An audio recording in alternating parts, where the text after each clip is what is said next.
Bonjour, bienvenue sur la version 2 de l'exercice numéro 23 qui se trouve ici et qui propose de tester la validité d'une date donnée par deux entiers, le mois et le jour. Très bien, bien attaquons tout de suite le problème. Alors la première solution que nous avions réalisée, donc la version 1, est ici et est disponible sur la chaîne, mais on s'était dit quand même que cette version était assez verbeuse et assez longue. Alors on va, plutôt que d'utiliser des if imbriqués pour cette version 2, on va utiliser des if-else if. Donc j'ai déjà préparé à la ligne 8, 9 et 10 les instructions permettant à l'utilisateur d'entrer le mois et le jour.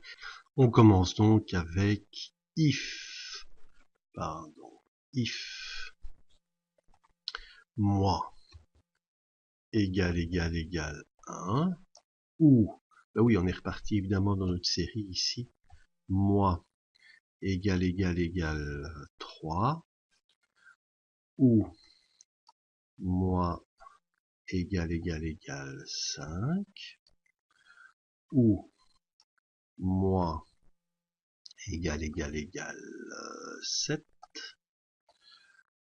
ou moi égale 8, ou moi égale 10, et on arrive au bout, où moi,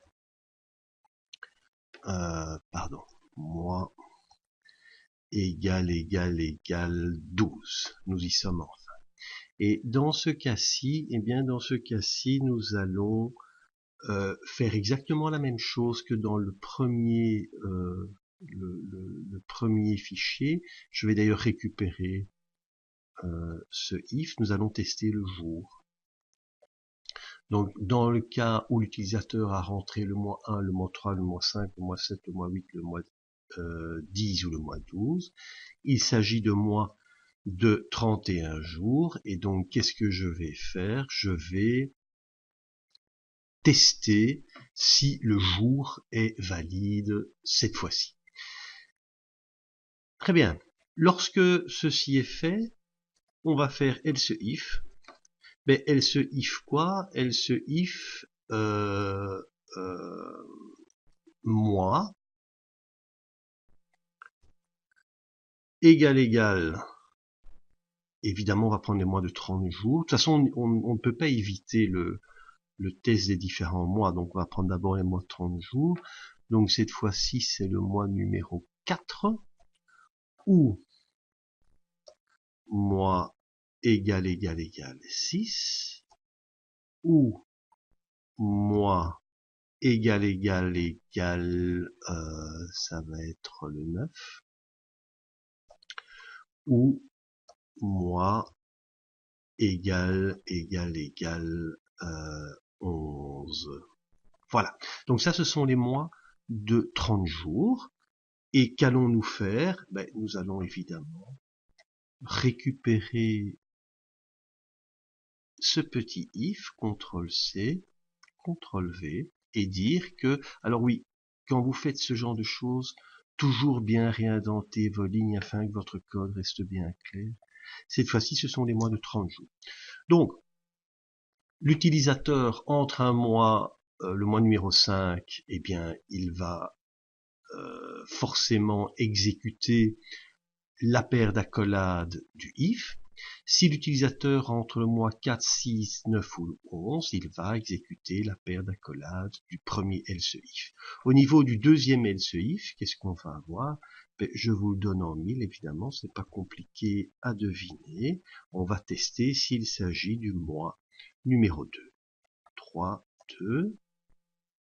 Et dans ce cas-là, on va tester, on va reprendre le petit if qui se trouve ici, CTRL-C, CTRL-V, je réindente correctement mes lignes, et cette fois-ci, le jour ne peut pas être supérieur, le jour doit être inférieur ou égal à 28. Très bien. Alors, pour terminer l'algorithme, afin de le faire tourner, eh bien, nous avons évidemment le else. Je rappelle que dans une structure if, else, if, le else est obligatoire. Donc, c'est if, else, eh bien, else. Dans ce cas-là, cela veut dire que l'utilisateur n'a pas rentré un mois valide. C'est-à-dire que le mois n'est ni 1, ni 2, ni 3, ni 4, ni 5, ni 6, etc. Et donc, on va tout de suite lui expliquer que sa date est non valide en faisant CTRL-C ici, CTRL-V, et en affichant un document.write, date non valide. On va un petit peu tester ça, voir si ça fonctionne. Hop, voilà, F5, je prends le mois nu, on va tout de suite prendre un mois absurde, 14, jour 5 par exemple, la date est non valide. Donc dans ce cas-ci, qu'est-ce qui s'est passé avec l'algorithme?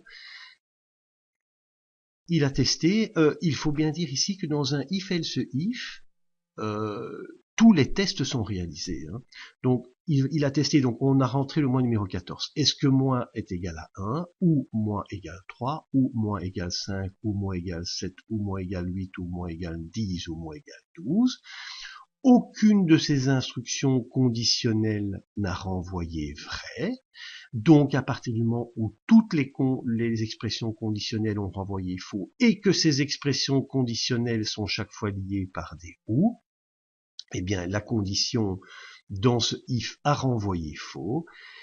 À partir de ce moment-là, je suis branché sur la ligne 19. Est-ce que le moins est égal à 4? Est-ce que le moins est égal à 6? Est-ce que le moins est égal à 9? Est-ce que le moins est égal à 11? Toutes ces expressions conditionnelles renvoient faux.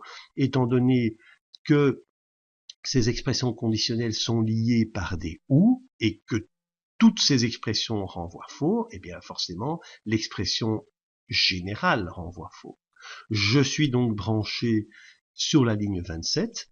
Est-ce que le moins est égal à 2? Faux. Je me branche donc sur le else et j'explique que la date est non valide. Très bien. Maintenant, on va réeffectuer ça avec le mois numéro 1, par exemple. Et je dis que c'est 30 jours. La date est évidemment valide. Pourquoi? On reprend le code. Pourquoi? Vous avez ici une expression qui est une expression logique, qui est une condition qui est la condition du if, et qui est constituée d'un ensemble d'expressions conditionnelles liées par des ou. Mais il suffit que il suffit que une de ces expressions soit vraie pour que l'ensemble de l'expression renvoie vrai. Eh bien, dans ce cas-ci, si le mois vaut 1, est-ce que mois égale 1 vrai? Donc, j'exécute les accolades, j'exécute la première paire d'accolades et je teste le jour. Est-ce que le jour est plus grand ou égal à 1? Vrai, puisque nous avons entré le jour numéro 30. Et est-ce que le jour est plus petit ou égal à 31? Vrai. Vrai et vrai donne vrai, donc il a affiché date valide. Bon, maintenant si on met 32, on peut refaire l'exemple avec 32, évidemment. F5, mois numéro 1, 32, la date est non valide. Pourquoi? Parce que au niveau de la condition du if de la ligne 12, eh bien, est-ce que le jour est plus grand ou égal à 1? Vrai. Est-ce que le jour est plus petit ou égal à 31? Faux, puisque nous avons entré 32. Donc, il se branche sur le else et exécute la paire d'accolades du else et affiche date non valide. Alors, cette solution-là est bien sympathique. On voit déjà qu'elle est un petit peu moins verbeuse, un peu moins longue, un peu plus facile à gérer d'un point de vue syntaxique, mais elle n'est pas encore quand même au niveau qu'on aimerait qu'elle soit. Et donc, eh bien, je vous invite à suivre la version 3 pour avoir quelque chose d'encore un petit peu plus, d'un petit peu plus sympathique point de vue algorithmique. Voilà, à très très très bientôt.